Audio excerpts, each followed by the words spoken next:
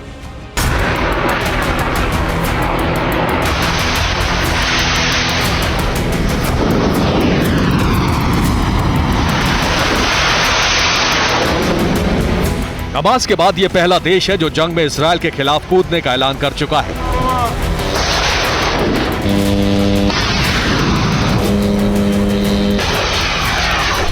बात इतनी ही नहीं है, हूती का टारगेट है इजरायल में विनाशक रेडिएशन बवंडर।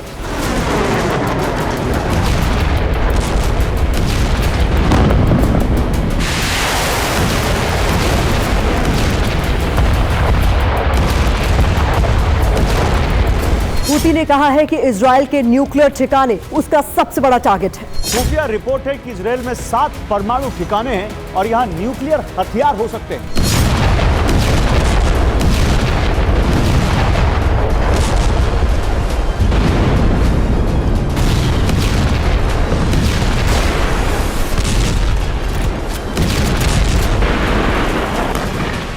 Federation of American scientist, centre for non proliferation studies और कार्नीज एंडाउमेंट फॉर इंटरनेशनल पीस की रिपोर्ट है कि नेगेव रेगिस्तान में दिमोना नाम का एक न्यूक्लियर रिसर्च सेंटर है।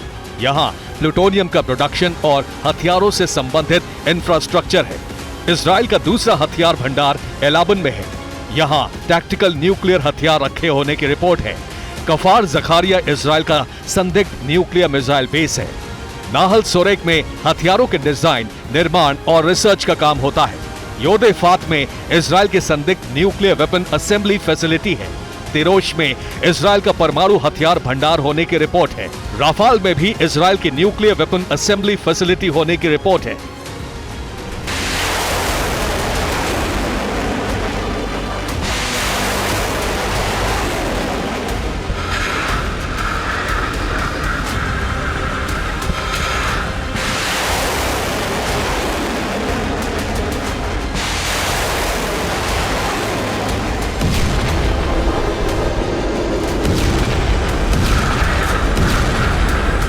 इजराइल आधिकारिक तौर पर परमाणु शक्ति तो नहीं है, लेकिन दुनिया भर की खुफिया एजेंसियां मानती हैं कि उसके पास परमाणु हथियार है और ये सारे परमाणु ठिकाने हूती के निशाने पर हैं।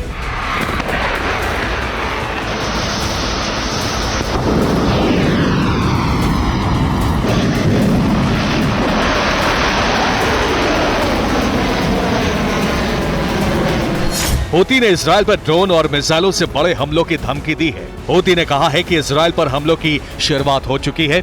उसकी बैलिस्टिक और क्रूज मिसाइलों सहित आत्मघाती ड्रोन भविष्य में हमला करने के लिए तैयार है।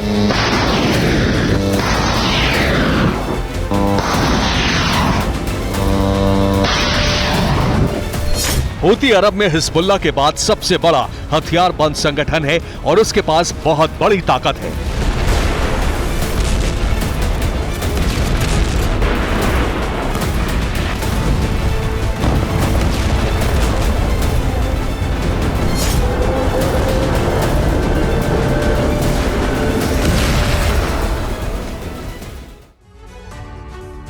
और एक और बड़ी खबर आ रही है, जगह जगह पर आईडीएफ के लिए लैंड माइंस बिछा रखे हैं। इन लैंड माइंस को डिफ्यूज करने के लिए आईडीएफ ने पहली बार एंटी माइन सिस्टम को जमीन पर उतारा है।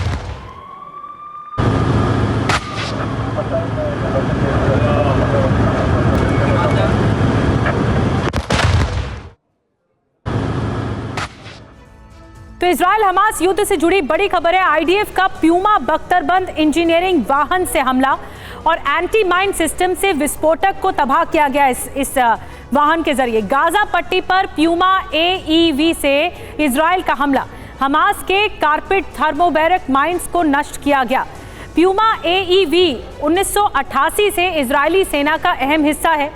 ये एक ऐसा हथियार है जो लैंड माइंस का पता लगाकर उसे तबाह कर देता है।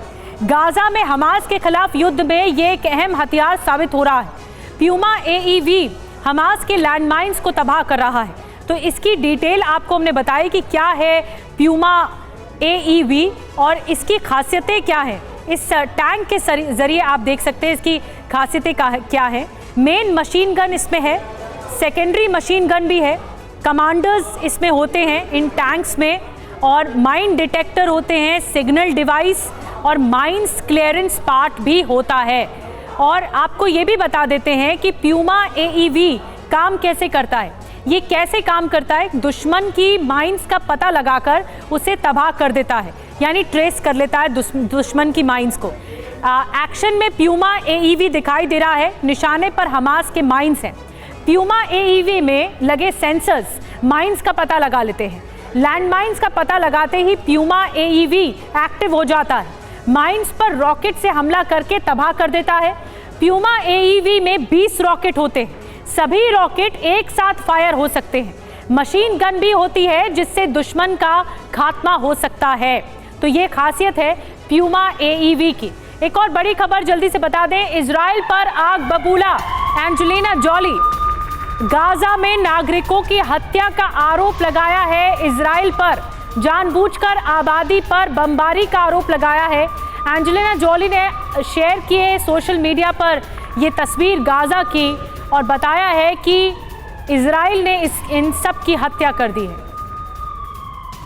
एंजेलिना जॉली जो कि एक्टर हैं, हॉलीवुड एक्टर, उनकी तरफ से ये एक सोशल मीडिया पर पोस्ट किया गया जिसमें इजराइल पर आरोप लगाया गया है।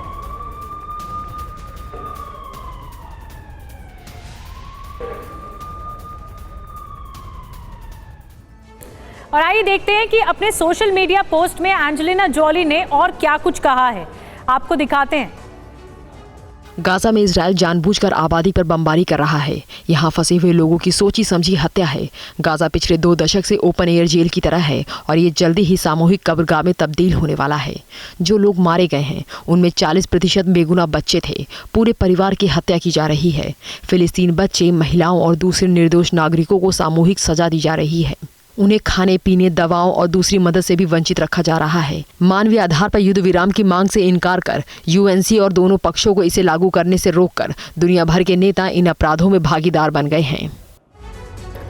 तो दुनिया भर के नेता इन अपराधों में भागीदार बन गए, ये कहना एंजेलिना जॉली का। उन्होंने सोशल मीडिया पर ये पोस्ट की जो हम आपको दिखा रहे थे।